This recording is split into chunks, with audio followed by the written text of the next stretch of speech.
Hey there, good morning and welcome back to Dakota News Now. It's time for another edition of Owning Your Outdoors, and joining me like always, Doug Schroeder from Lewis. Doug, today we're talking about tropicals. Yes, Aaron, today it's tropicals. With the warm weather you've given us, Finally. I felt it was real fitting to talk about plants that are a little more love the heat. So you were telling me that there are two types of tropicals, some that like sun and some that like shade, right? Correct, yeah. Many tropicals are ground tropicals and tropical forests and so forth, so they don't like a lot of sun, but they are beautiful. Yes. And I figured we'd cover the shade tropicals first today. The first tropical I want to talk about is one of my favorites, and it is a Caladium. It loves the shade.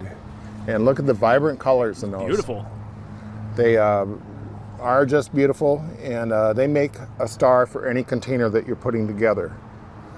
So since they do like the shade, how much sun should they get, do you know? Very little. I would recommend an east-north type situation. I had one out just for a couple hours the other day in the sun, moving it around, and the leaves will start folding a little bit on them. But they are one of my favorites, and I recommend them. Try them you can combine them with begonia, and I have some supertunia down here, some roccapello and patience here. So just a great item to use. And then they're the ones that like the sun, so you'd probably want those on the west or southern side of the house? We do have one more shade one, and that's called Collocation. And by the way, Caladiums and Collocation are both called an elephant here. Okay. Just because of the shape of the plant, and that's what they're classified as a general term.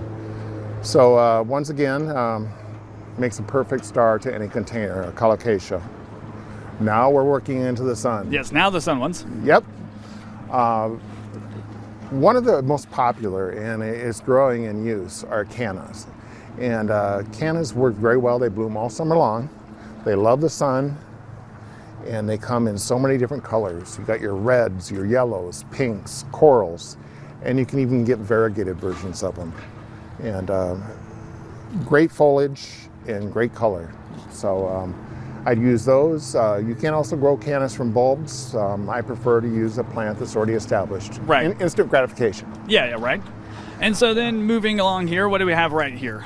Cordyline. You know, people think of cordyline and it's a couple basic colors, but what's happened with cordyline is there's so many different variegations, so many different sizes of cordyline you can purchase, and combine it with a lot of different plants.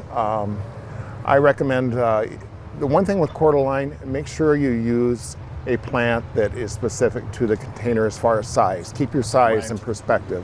As I did down below, I have a larger planter. I use a larger cordyline, of course. Yes. You don't want to have too small of a container for too big of a plant. That's bad for it. Right. You keep it balanced.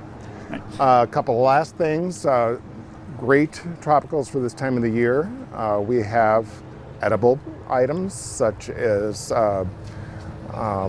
rosemary and lavender down below. They make a great planter for your patio, and plus they are being able to be consumed. So just a nice extra benefit to those plants. And then we have Mandevilla. Yes. Throughout the summer, they love the heat. They do like a fertilizer, but they will bloom proficiently. And it makes an easy patio container because you can just put a hibiscus in a container and be done.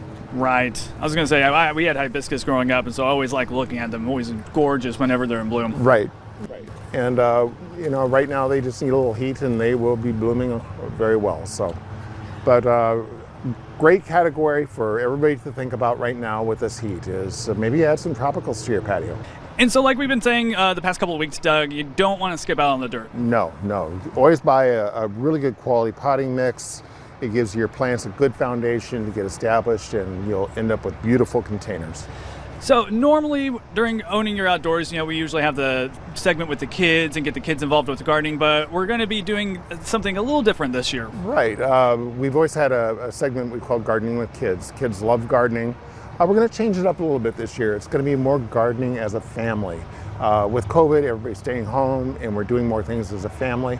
So I thought it'd be fun to get family units involved, of course, socially distanced. Yes, of course. And so that's going to be coming up what we talk about next week. Yes.